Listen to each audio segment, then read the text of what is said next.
we need to supply them with a variety of nutrients we get from our diet. Our bodies cannot use the food as it is when it enters our digestive system. The process of chemical digestion uses different proteins and enzymes to break down the food particles into usable nutrients our cells can absorb.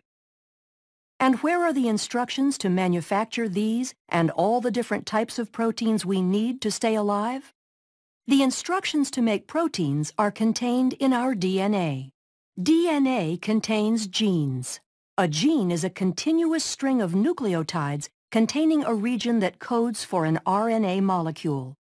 This region begins with a promoter and ends in a terminator. Genes also contain regulatory sequences that can be found near the promoter or at a more distant location. For some genes, the encoded RNA is used to synthesize a protein in a process called gene expression. For these genes, expression can be divided into two processes: transcription and translation. In eukaryotic cells, transcription occurs in the nucleus, where DNA is used as a template to make messenger RNA. Then in translation, which occurs in the cytoplasm of the cell, the information contained in the messenger RNA is used to make a polypeptide. During transcription, the DNA in the gene is used as a template to make a messenger RNA strand with the help of the enzyme RNA polymerase.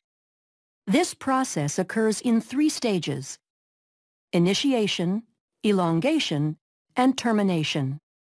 During initiation, the promoter region of the gene functions as a recognition site for RNA polymerase to bind. This is where the majority of gene expression is controlled, by either permitting or blocking access to this site by the RNA polymerase. Binding causes the DNA double helix to unwind and open. Then during elongation, the RNA polymerase slides along the template DNA strand. As the complementary bases pair up, the RNA polymerase links nucleotides to the 3' end of the growing RNA molecule. Once the RNA polymerase reaches the terminator portion of the gene, the messenger RNA transcript is complete, and the RNA polymerase, the DNA strand, and the messenger RNA transcript dissociate from each other. The strand of messenger RNA that is made during transcription includes regions called exons that code for a protein, and non-coding sections called introns. In order for the messenger RNA to be used in translation, the non-coding introns need to be removed, and modifications such as a 5' cap and a 3' poly A tail are added. This process is called intron splicing and is performed by a complex made up of proteins and RNA called a spliceosome. This complex removes the intron segments and joins the adjacent exons to produce a mature messenger RNA strand that can leave the nucleus through a nuclear pore and enter the cytoplasm to begin translation. How is the information in the mature messenger RNA strand translated into a protein? The nitrogenous bases are grouped into 3 letter codes called codons. The genetic code includes 64 codons. Most codons code for specific amino acids. There are 4 special codons, 1 that codes for start and 3 that code for stop. Translation begins with the messenger RNA strand binding to the small ribosomal subunit upstream of the start codon.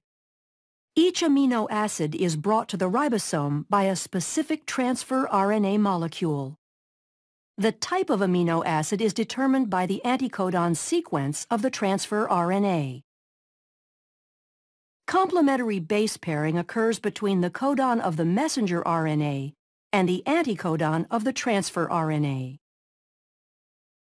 After the initiator transfer RNA molecule binds to the start codon, the large ribosomal subunit binds to form the translation complex, and initiation is complete. In the large ribosomal subunit, there are 3 distinct regions called the E, P, and A sites. During elongation, individual amino acids are brought to the messenger RNA strand by a transfer RNA molecule through complementary base pairing of the codons and anticodons. Each anticodon of a transfer RNA molecule corresponds to a particular amino acid. A charged transfer RNA molecule binds to the A site, and a peptide bond forms between its amino acid and the one attached to the transfer RNA molecule at the P site.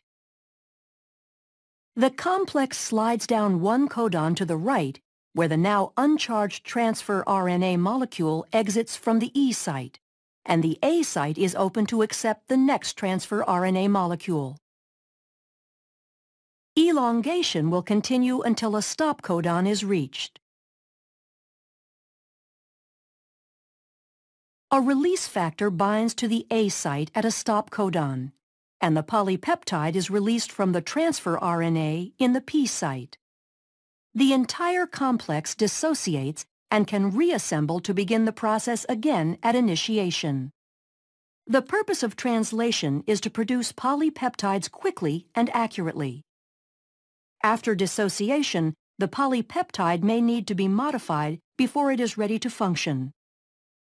Modifications take place in different organelles for different proteins.